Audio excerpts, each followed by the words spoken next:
devices, and though Luna gives the family hope, Laylan's mom, Alyssa Pierce, says raising the money for training is a huge task. You know, it was a very sudden thing thrown on us, so this is why we're asking for help, because it's not very easy to come up with that much money that quick. Right now, the family uses a blood sugar monitoring device which connects to Alyssa's phone to monitor Layla's levels. She hopes Luna will soon be able to detect issues and alert help even when Luna isn't within the monitor's range. I believe that's supposed to say Laylan. All right, Callie, thanks. Later tonight, we'll have the link up on our website to help out, WPSTLocal6.com. In a critical election year, President Biden...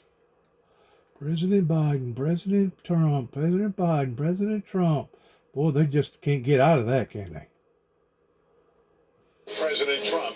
Mr. Biden looking to jumpstart his campaign. The major announcement he'll make about a U.S.-led emergency mission in Gaza and what he'll say about the border, abortion rights, and inflation. Also terrifying takeoff. A United Airlines plane, the tire falling off, crushing a car below. The flight diverted. What we're learning. The U.S. Army sergeant accused of selling the military secrets to China. The charges announced today. The trial of the father of a Michigan school shooter underway. You'll hear the tape played in court. The frantic 911 call he made the day of the massacre. The severe weather threat across the southern plains. We're tracking it. Inside the mission to airdrop aid into Gaza. Our Richard Engel aboard a plane bringing desperately needed relief. The report on the shooter who killed 18 people in Maine. What a new analysis is revealing about his brain. And the American sailor and the scares at sea she overcame to make history. This is NBC Nightly News with Lester Holt. Good evening and welcome tonight from Washington, D.C., where President Biden will this evening enter the Capitol behind me and speak to Americans about the State of the Union. The speech comes just 2 days after Super Tuesday, when the president and Donald Trump all but punched their tickets to the November election.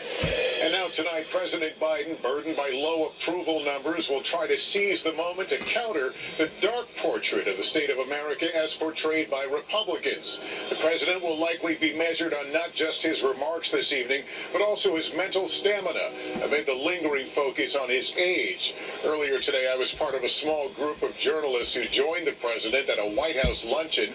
The discussion was off the record, but we have separately learned that on the economy, the president will focus on ways to save Americans money, and on the border crisis, he will try to turn the tables and shift the blame to Republicans. Peter Alexander has a preview.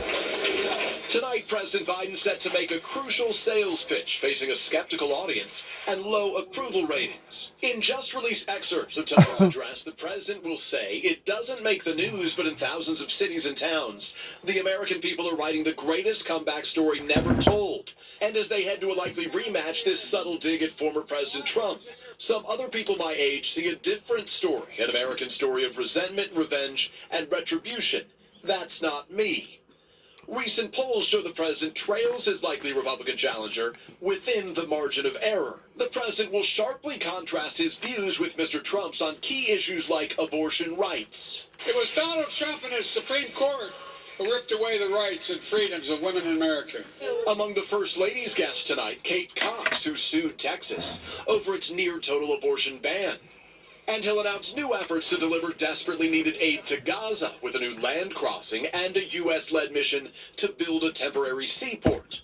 But tonight, much of the focus will be on the president's presentation, with 3/4 of Americans concerned President Biden does not have the mental and physical health to serve.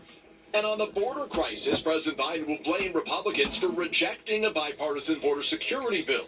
The only reason the border is not secure is Donald Trump and his MAGA Republican friends. A record 8.6 million migrants have entered the U.S. during the Biden presidency.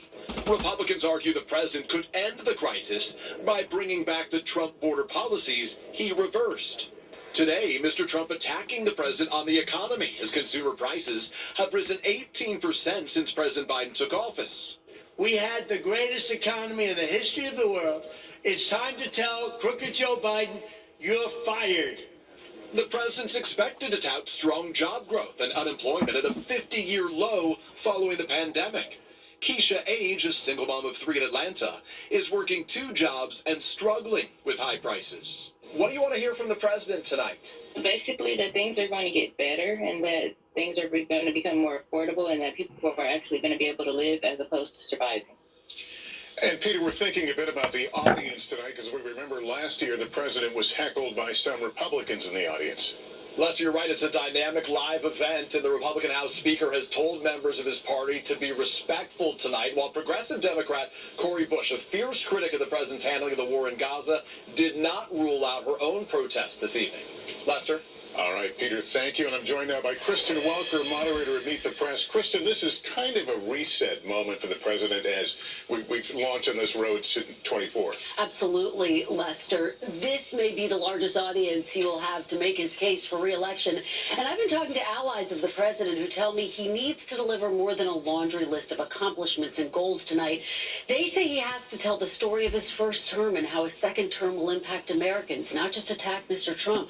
But Lester, Peter noted voter concerns about his age and mental health, so how he delivers this speech will be just as important as what he says, Lester. All right, Kristen, thanks very much. Join me and Savannah Guthrie and, of course, Kristen for the State of the Union address tonight. Coverage kicks off at 9 p.m. Eastern Time.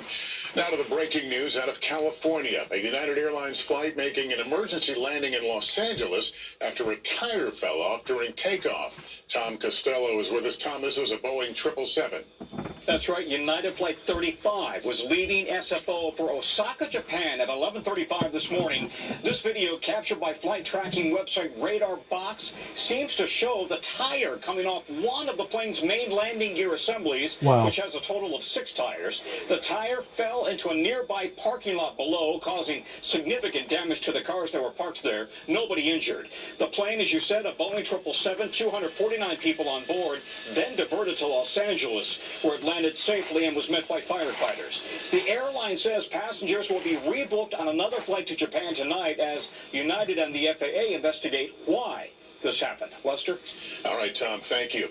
Just breaking tonight, federal authorities announcing the indictment of a U.S. Army sergeant on charges of transmitting sensitive U.S. military information to China. They said Sergeant Corbin Schultz, an Army intelligence analyst stationed at Fort Campbell, Kentucky, was paid $42,000 by a co-conspirator for leaking information on advanced American weapons. Weeks after Jennifer Crumbley became the first parent in the U.S. held criminally responsible for their child's school shooting, tonight her husband is on trial. Testimony in his involuntary manslaughter case began today in Michigan. Maggie Vespa is there.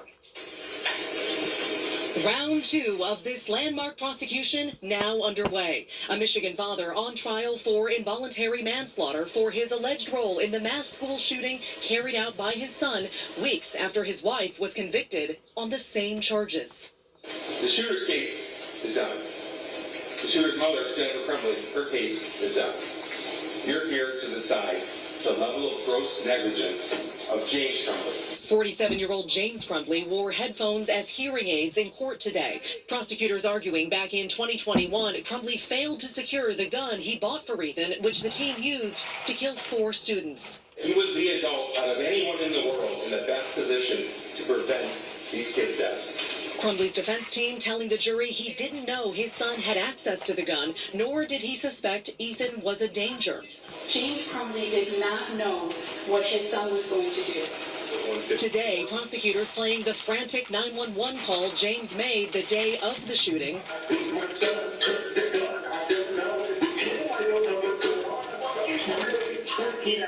Prosecutors say he heard warning signs about his son's mental health, calling a computer crimes analyst who read this text between Ethan and a friend. I actually asked my dad to take me to the doctor yesterday, but he just gave me some pills and told me to suck it up. This trial taking place in the same courtroom with the same judge and prosecutors as Jennifer Crumbley's trial. A new jury was picked for this trial. Tonight, James Crumbley hoping for a different outcome than his wife. A big question hanging over this trial is whether James Crumbley will follow his wife's lead and testify in his own defense. His attorney at this point not giving any indication either way. Lester. Maggie Vespa, thank you. We're watching severe weather across the south. Strong storms forming now over the central and southern plains with severe thunderstorm watches in place. 9 million people could face hail, damaging winds, and tornadoes. Tomorrow and Saturday, severe storms and flooding will be possible for millions more across the southeast. We'll be tracking it. Now to the Middle East and the desperate need for more humanitarian aid in Gaza. Earlier today, Richard Engel was able to join a relief flight on a mission to drop off meals by air. On an airbase in Jordan, we were given an inside look at what has become a last resort for getting aid into Gaza. Air dropping food and humanitarian supplies. So the planes have already been loaded. These are C-130 cargo planes. The mission today was run by the Jordanian military, a close U.S. ally. We watched the crew do its last-minute briefs until it was time for takeoff. The food aid was on pallets, and the bags on top are the parachutes, fixed with yellow ripcords to open them. First, we flew over Israel, the Israeli military granting permission, deconflicting the airspace so the plane isn't accidentally shot down. Israel looks peaceful from above. Then we reached Gaza, where the damage is clear and extensive. After Hamas's October 7th massacre, Israel is bombed and cut off Gaza so severely that people are now facing starvation. Officials from Gaza's Hamas-run health ministry say at least 20 people have already died from malnutrition. They've just given the signal that they're ready to drop. We are now over northern Gaza. Any moment now, these packets of food aid will begin parachuting down. Every bit helps, but aid groups say this is not a solution. The meals are for more than 20,000 people, but it's a drop in the bucket. 2.3 million people need help below. But for now, it's the only thing coming from the sky in Gaza that doesn't explode. The U.S. is also doing aid drops over Gaza, but it's not meant to be permanent. And as we saw today, it is far less efficient than truck deliveries and much more expensive. Lester? Richard Engel in Jordan, thank you. And as the war in Gaza rages on, back here at home, the calls for a ceasefire are growing louder. Yamisha Sindor reports more than 1,000 black pastors are among those turning up the pressure on President Biden.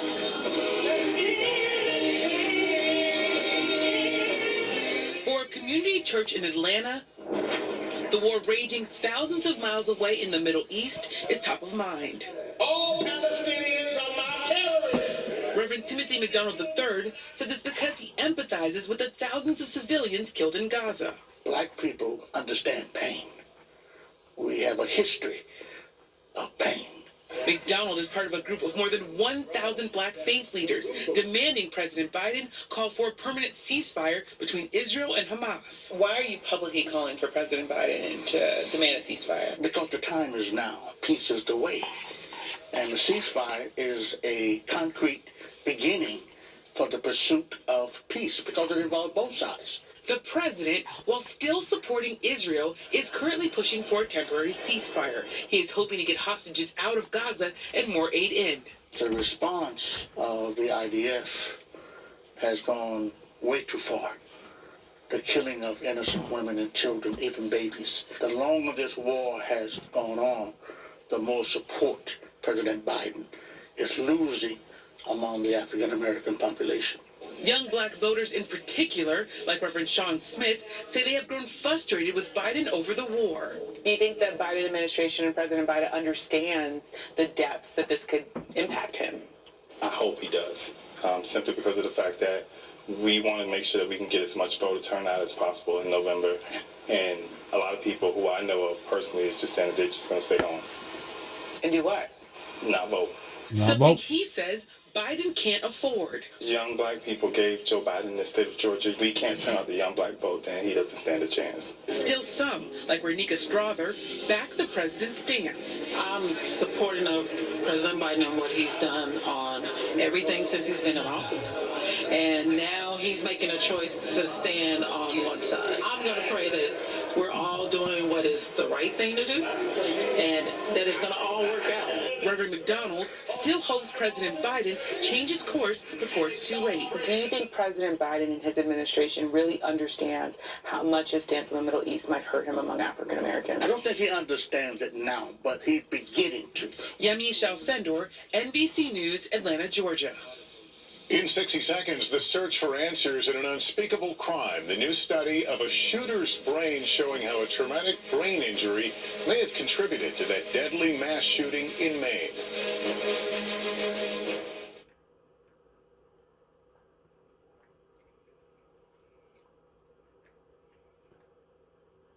Everywhere without a...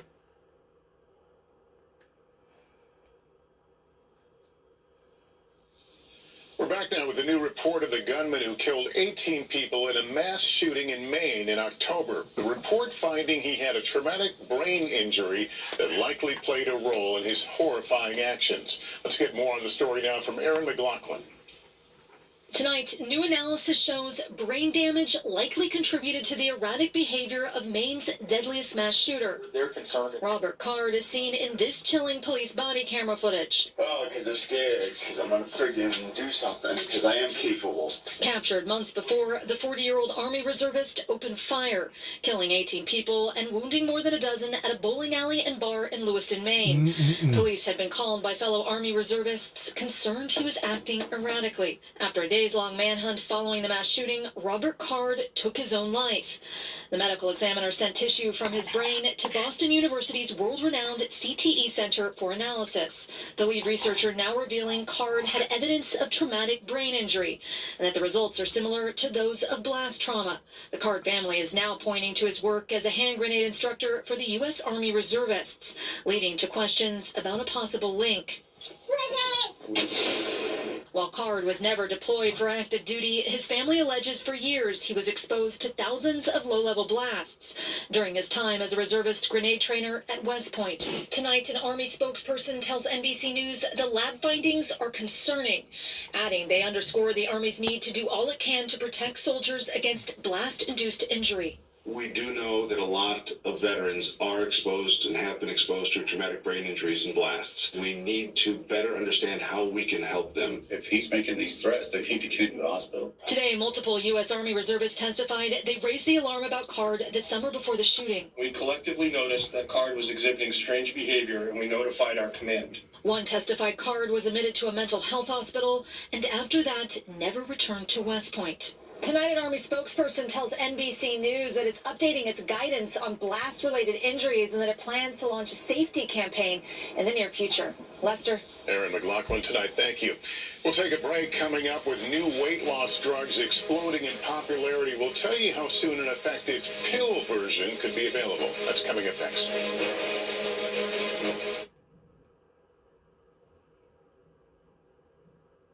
My dad, he probably had the same type of injury. I don't know what kind of explosion it was, but it was bad enough that it killed his buddy. And he was standing right there beside of him whenever it happened. And he basically got a Purple Heart medal for it because he obtained shrapnel from the very same explosion that killed his buddy. And post-traumatic stress disorder can come in different ways and in different areas that can be deeply affecting or only low mild affecting, depending upon what type of injury that it is. But a blast injury, the concussion of it is just devastating to the human organs. Matter of fact, some people say that if you're close enough to a hand grenade, it blows up. If by chance you're holding your breath, it could actually explode your lungs inside your chest. I don't know how true that is. I've heard that. I ain't never done research on it to see if that's true or not. But the impact of an explosion can be devastating to people's organs. They are wildly popular, and today the maker of Ozempic previewing the next generation of weight loss drugs. As Vicky Nguyen reports, it could be another game changer, especially if you don't like needles. Oprah. From Oprah to influencers to corporations, people whose health is affected by obesity are the reason we work on these medications. The spotlight is on weight loss drugs. Zepbound currently is extremely life-changing for me. Chanel McDaniel takes weekly shots of Eli Lilly's Zepbound, a challenge given her fear of needles. I honestly have to have my husband help me with the shot every single time we do it. She also struggles with the drug's cost. But hope for a pill is on the horizon. Novo Nordisk surging to a record high. Today, Novo Nordisk sharing early results from its phase 1 trial of weight loss pill, Amicretin. The company said the pill helped users lose 13% of their weight over 12 weeks, compared to 6% for its injectable Wegovy. The company's value in the past year as its drugs Ozempic and Wegovy exploded in popularity, up 100%. Eli Lilly, the maker of Zepbound and Mounjaro, surging even more. Doctors say pills are generally cheaper, easier to take, and simpler to make. Is a weight loss pill a game changer in this industry? I definitely think that changing anti-obesity medications to an oral form is going to change the game, and hopefully insurance companies will be more likely to carry this medication. As 2 in 5 American adults have obesity, and with billions of dollars at stake, 2 in several 5. drug makers are trying to get a pill to market. Eli Lilly is now in phase 3 trials of its pill. Pfizer also testing a pill, though it could be years before any are FDA approved. For patients like Chanel McDaniel, the sooner, the better. Vicky Nguyen, NBC News. Up next for us tonight, sailing into history. The first American woman to make it around the world solo and nonstop. 2 in 5. Wow. Of course, I'm sure COVID didn't help none.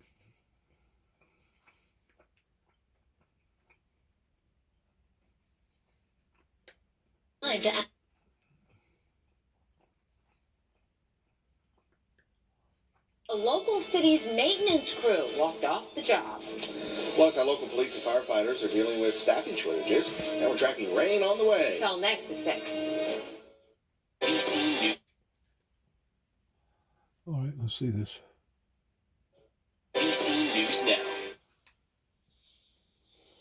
Finally, tonight she sailed all the way around the world and into the record books. Emily Aketa now on the American woman who just made history. 29-year-old Cole Brower just wrapped up the voyage of a lifetime. Blazing into port and history today as the first American woman to ever race nonstop around the world alone. Has it sunk in that you're a history maker? No, for sure it has not sunk in. In Spain, she was welcomed by a sea of fans, friends, and family. After finishing second in the Global Solo Challenge, Brower was the youngest and only female competitor in the race of 16 sailors from around the world. Along the way, she amassed more than 400,000 followers on Instagram, sharing the ups and downs of life at sea. Her treacherous journey nearly upended when she badly injured her ribs. The New York native sailed 30,000 miles down the western coast of Africa, It's pretty crazy out here. over to Australia, Pretty big waves. and through the notoriously rough waters around South America. There's a couple storms that are going to hit the Cape. Closing the loop 130 days later. What do you hope people take away from your success? I really want people to find what they're passionate about and go and fight for it. Anytime you hear the word no, I would just ignore it. And while the sun has now set on Brower's Ocean Odyssey, she says her mission to inspire young women in the sport is just getting started. Emily Ikeda, NBC News. And good for her. That's Nightly News. Thank you for watching, everyone. Heck I'm yeah. Lester Holt. Please take care of yourself and each other. Good night. Heck yeah. Live coverage of the State of the Union tonight on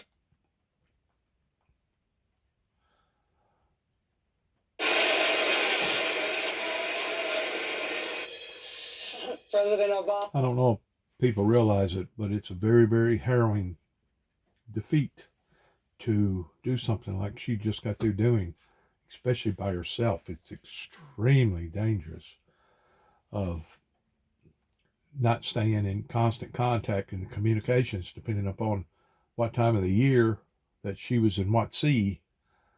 Wow. For a woman to do that, that's extraordinary. That's extraordinary.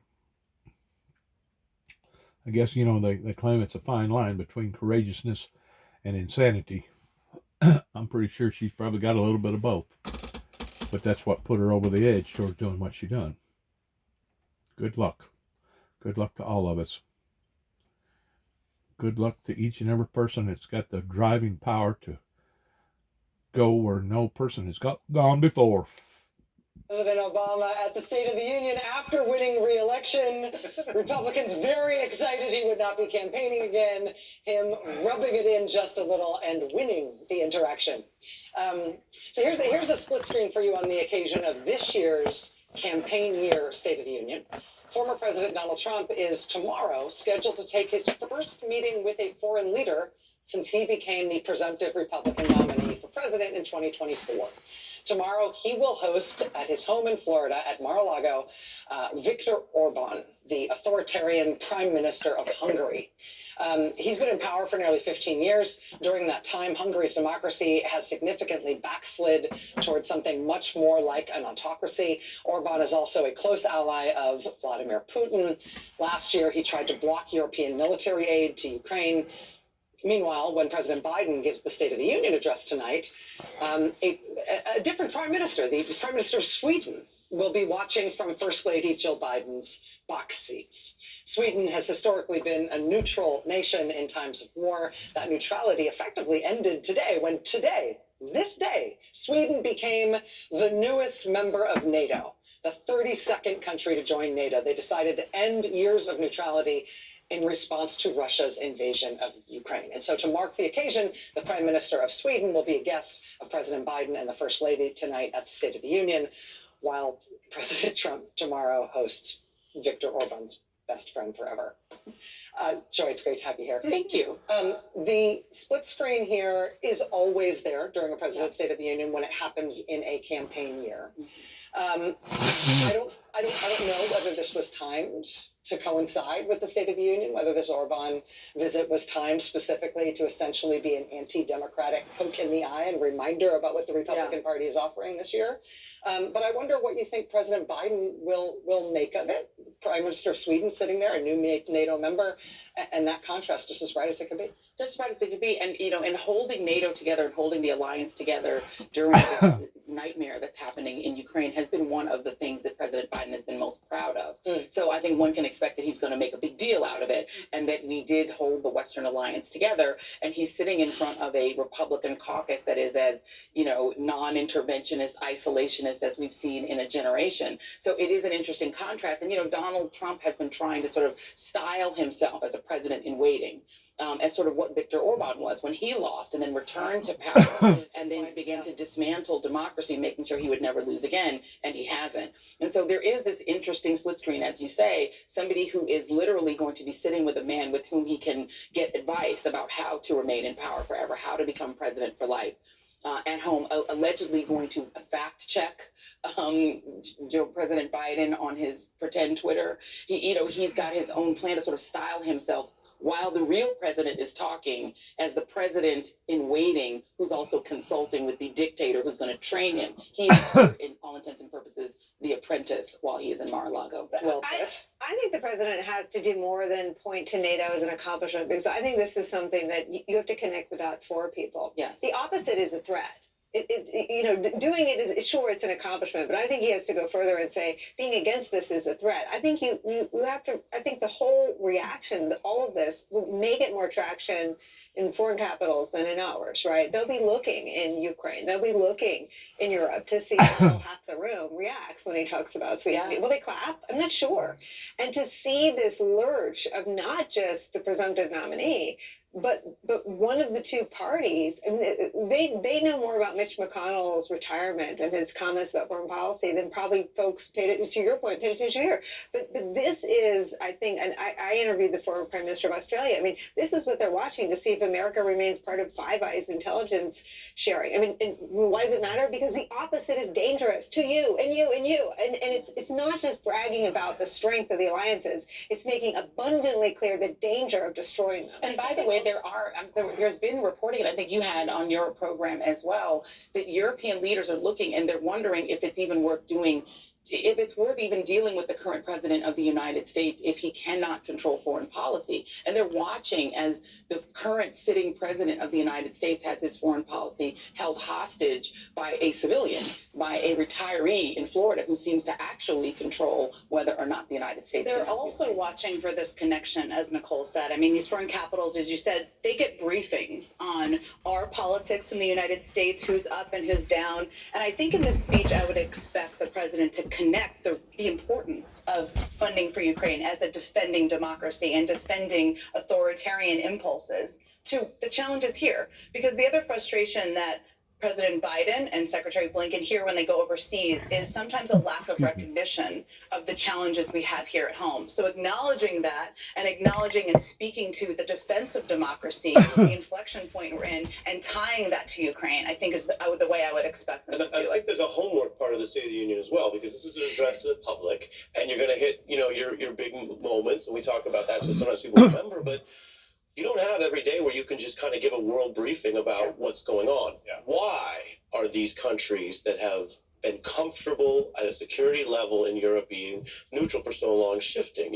This isn't World War II, but it is the largest land war in Europe since World War II. And Putin does have apparently a friend in Florida. That sounds like a criticism, but that's how his Florida friend talks. That's what he admits. And so this President Biden, right, has overseen a transition out of all of the Trump chaos in the United States. And I think that's where most of Americans' attention is. And there's very little interest, I think, in either party for a lot of foreign adventures. And yet, this is how much it's moving even with push against Putin. Imagine the alternative. Well, and he's also fighting tonight the sort of, for lack of a better phrase, the entropy of attention, which is what happens with anything that goes on. Like when they invaded Ukraine, it was rolling coverage, right? And then it's 2 years go on and people pay less attention, and you see that salience start to fall down. You see it in polling. How important is this to you? What he has on his side is that even as a low salience issue, it's not front of mind for most voters, it is still popular. Like, it is still a majority. There are strong, robust majorities support continued aid to Ukraine. Like, it's not, even though it has decreased over time. It has decreased and has been very effectively decreased both by right-wing media and Donald Trump, the two of them. Right. But it remains a popular issue. It remains a majority issue. And what he has, the unique role of the bully pulpit tonight as the State of the Union, is to try to increase the salience back up. And it's working. And it is, you can personalize it too. If you do public opinion polling in the United States of the American public on figures, on names they have heard of, on individual people, the person who comes in basically lower than toenail fungus is Vladimir Putin. Yes. Mm-hmm. Like the pro-Putin foreign policy that right-wing media and that Donald Trump are selling, they've talked the right wing into the idea that that's somehow some sort of America first nationalist good sounding thing. But it's about helping Vladimir Putin, who is wildly unpopular in every sector of the American public. And so for President Biden tonight, that's an easy thing to point out. I will mention that that Evan Gershkovich's parents are going to be there. Evan Gershkovich, the Wall Street Journal reporter, who's been held in Russia unjustly by Vladimir Putin for a year now. We've just had Alexei Navalny assassinated in Russia, and it's still a very, very, very short, sharp shock. We know that the White House invited Navalny's widow to be here tonight, even though she couldn't. I'd be surprised if we don't hear about that. But personifying the evil and the aggression that we're up against here, I think, is going to be something that President Biden is going to find fairly easy to do. And Evan's parents are guests of Mike Johnson which I thought was Republican actually speaker. a really important bit of Yeah. signaling on precisely that. He gets to invite who he wants. He gets to signal what he's trying to communicate, and that I thought was actually a very good sign about where he is on this particular issue. Other piece, and this is the thing that I hear sort of out in the world, that people in the regular world who don't really necessarily pay attention to foreign policy aren't necessarily jazzed about the issues of Putin versus, Ukraine. They aren't really thinking about it. But when they talk about Ukraine, what they wind up talking about is the United States spending tax money over there instead of over here. And it would be probably helpful if somehow President Biden could do two things. He has to talk about the scale. I think that people overestimate the scale of that spending versus what's spent domestically. People perceive it as hugely, it's much more money. But they also, they connect it to a lack of spending in the cities, a lack of spending for them, and he needs to make that case. We're going to take a quick break. I do want to let you know, actually, while we're talking about this topic, one of the things that we're keeping eyes on tonight is there's been one arrest already thus far at a, not gigantic, but a significant size protest outside the Capitol tonight. This is a protest calling for an immediate ceasefire in Gaza. Again, we just got word there's been a single arrest there, maybe additional arrest there, but this is outside the Capitol on what is, of course, a very, not only high profile, but a very high security event with so much of the government establishment of the United States gathered in that one room. Was addressed tonight by the president, protesters making their views known. All right, in just a few minutes, we expect Speaker Mike Johnson to call the House to order ahead of President Biden's address. We're going to squeeze in this last quick break, and we'll have live pictures inside the Capitol on the other side of this, so stay with us.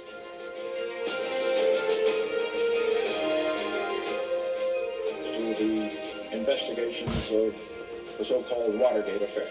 I believe the time has come to bring that investigation and the other investigations of this matter to an end. 1 year of Watergate is enough. Boy, was it ever. If there is going to be peace and legislation, there cannot be war and investigation.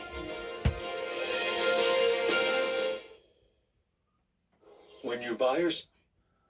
Well, that makes sense in a lot of different ways, pertaining to everybody not getting along. But in another way, if we didn't have investigators towards being whistleblowers, how would we know if those was staying intact, in line, or if they was totally out of line? How would we know if we didn't have investigators? There's no doubt they probably got extra security there tonight on every level that you could think of. And just the fact of you getting within a mile or 2 miles of the Capitol building this afternoon, you'd basically be putting your life in danger, especially if you had any type of ill will towards wanting to do anything criminally amongst in that region or in that territory. Which, high security needs to be there. I mean, this isn't just a soft target. This is a target. Fact of the matter is, there's been a lot of propaganda campaigning against one another that has basically stonewalled where we are today in not seeing great accomplishments, in basically taking 1 step forward and 2 steps back. And I think the American people are tired of it. I think they're ready for somebody to get in there, root hog or die, that can bat 100 and that can turn this around in regards towards seeing America be prosperous and on top again. I still think that no matter what politician that you put in there, if you don't have God, the eternal Holy Father, and the Lord Jesus Christ and the Holy Spirit enhancing that movement, you're going to be just like a dog chasing after its tail. You're going to be moving, but you ain't going to be going nowhere. It's going to take God, just as Franklin Graham continues to keep saying, it is going to take God to not just save America, but to save the world. It cannot be emphasized on enough, especially living in these perilous times that we're now living in. And I do mean perilous. Because it's got to the point now, you don't know if you're safe whenever you walk out of your house. You don't know if you're safe whenever you go down to McDonald's. You don't know if you're safe whenever you're at a ball game. You don't know if you're safe if you're at a Super Bowl parade. You don't know if you're safe if you're in church. You don't know if you're safe if you're in school. You don't know if you're safe if you're in a theater. You don't know if you're safe if you're in a college. Once more, these are all the characteristics that the Bible talks about, that in the last days Satan will come down in great wrath, because it or he knoweth its time is short. Its time is short. And I will be so endlessly glad whenever this is all over. That way I can throw myself before the throne room of God and say, glory, glory, hallelujah to the King of Kings and the Lord of Lords, that one who was worthy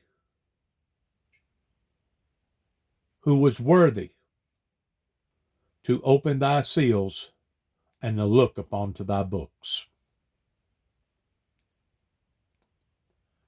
This last quick break.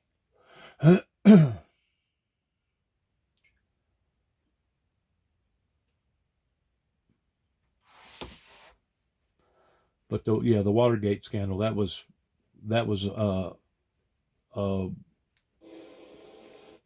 absolutely endless, rootless Basel III Endgame and start event that drained America on.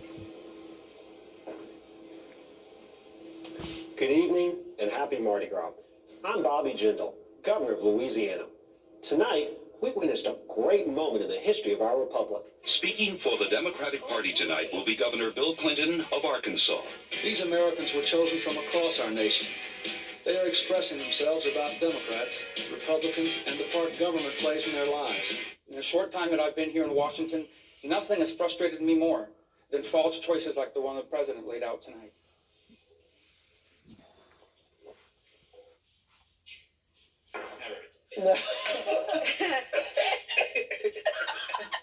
It's not tiny. Too close. Not tiny. We'll clean it up afterwards. We'll fix it in post. The assignment of responding to the State of the Union is thirsty work. She's crazy. It used to be called the Sports Illustrated cover curse, in the sense that it is a great honor. It means you are a big deal and have done some great stuff, and people expect more great stuff from you. But it often doesn't go well for you.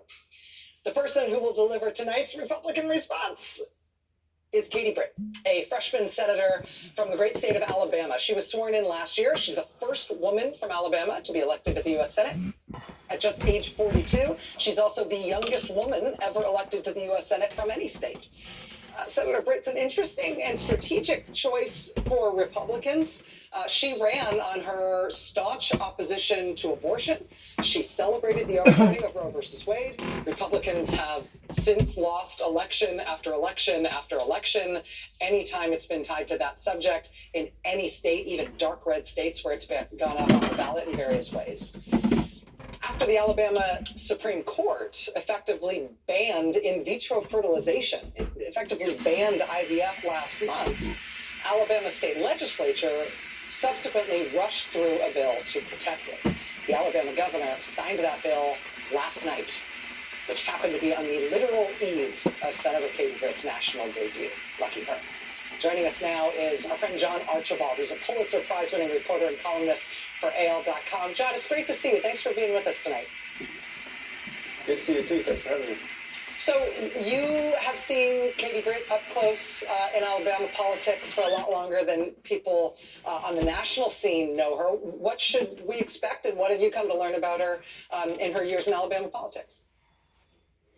Well, she came to power sort of as an alternative sort of politician to the craziness of the Mo Brookses of the world and the buffoonery of Tommy Tuberville and that sort of thing. And I think that she wants to present that sort of image to, you know, the nation as sort of an alternative to crazy. But at the same time, if you really want to see who she is, you have to look at sort of the Republican party that exists, you know, in her state, which is, you know, busy right as we speak, you know, passing more don't say gay bills and more bathroom bills and ignoring prison crises that also affect life. And so, you know, if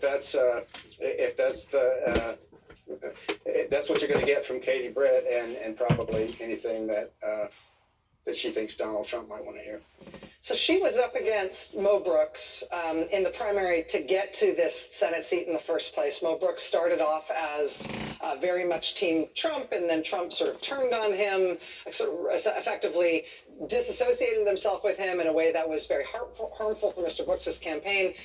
Katie Britt ended up winning that campaign by a lot after Trump and Brooks split. I mean, we all saw that drama unfold, but where would you put her on the scale of 0 to Trumpy in terms of what type of Republican politics she has, how closely she's aligned herself with the former president, and crucially with his claims about elections being fraudulent in the United States? Yeah, it's really interesting because when she went around campaigning here initially, tons of people would say, oh, but she's not like that. She's not like that. She really doesn't believe that. She's not that Trumpy, which only leads me to say, you know, you are what you pretend to be. And in the time that she's been elected, she has pretended to be nothing but, you know, a Trump shoe shiner. And I think that she hopes deeply to be put in that vice presidential lottery. So I think that in many ways it's sort of an illusion because she has been, the result is exactly the same. If you had Tommy Tuberville saying crazy things, and you have Katie Britt, who is saying less crazy things, but ultimately the result is the same. And I think that's where we are. John Archibald, Pulitzer Prize-winning reporter and columnist for AL.com, one of all the people writing columns of journalism in the United States, my favorite person to read of all of them. John, it's great to have you here. Thank you, my friend. Thank you. We see live shots from the chamber here as Vice President Kamala Harris enters the chamber. We also saw the Democratic Senate leader, Chuck Schumer, the Republican Senate leader, Mitch McConnell, coming in behind her. This starts the process, a long process, which will take at least the next 20 minutes as you see members of the House. You know, it really makes me sick of the fact that so many people, they're not in it for us, we the people. They're in it for themselves. And even though they may be going against the grain in knowing that the party that they're choosing is in the wrong, because the party is strong pertaining to the money issues, they go ahead and go with that anyway. It just shows you how two-faced and how corrupt that a great deal of these politicians are. And whenever I say a great deal, I'm talking like probably well over 85% of them are absolutely in it for the gleam and the glory towards showboating, getting in front of the big cameras, knowing that whenever they do that, that's going to give them an opportunity later on down the road of possibly writing a book or maybe even running for a different office or doing this or doing that. And it's so practical in how things are being run in America.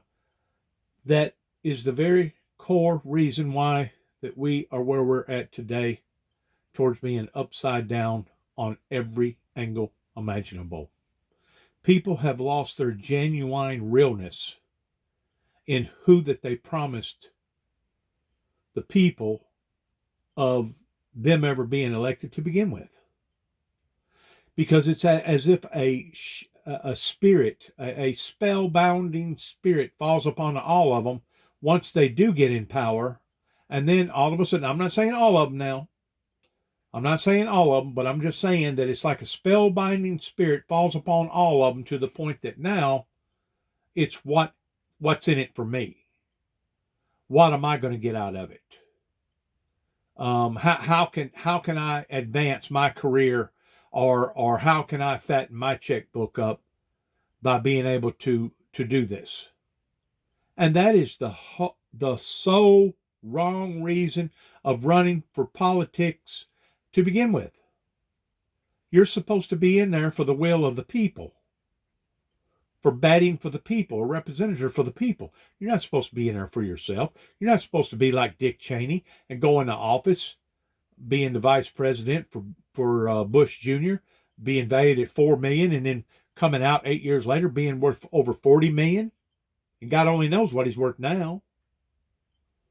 But it just goes to show you that these people are crookeder than the back leg of a dog. They are crooked. They are dishonest. You cannot trust them. Like I said, it may not be all of them, but it is a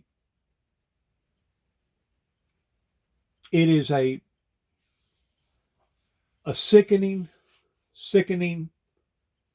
horrifying thing that has happened to America, because I can remember, and I wasn't even engaged in paying attention to politics back in the late 60s and the 70s and throughout the 80s, that these state of affairs was not run this way. I'm going to go ahead and cut this off. I may film some of this State of the Union speech of Mr. Biden. Then again, I may not. Depends on what spirit moves me. Depends on what he's saying, how he's saying it, who he is addressing. Is he true at heart towards what he's talking about, of it being truthful? And there's no doubt that Biden has been given a horizontal challenges since COVID come into play. And by and large, I guess he has done a fair job in some of the things. He can't be all bad. But there's so much of it that he hasn't done right that I can't even begin to fathom anybody accepting that towards it being right or fair.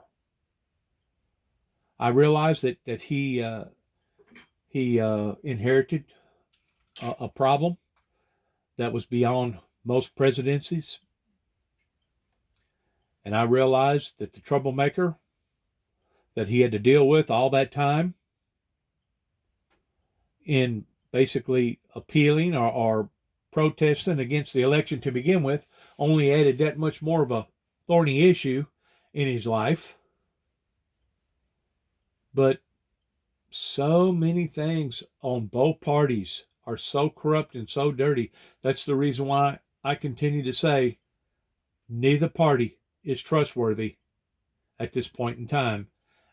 And think about this. The very people that are responsible towards putting us where we are, which is in trouble, do you really think that same group of people are going to initiate solutions to the problems of actually working for the betterment of the good? Some of these people are so low life, I can actually smell the embers from hell as I watch and look at some of these people on TV. I can literally smell the embers because of that in which what they have chosen to live their lives as. Good luck to all of us. Shalom. God bless America.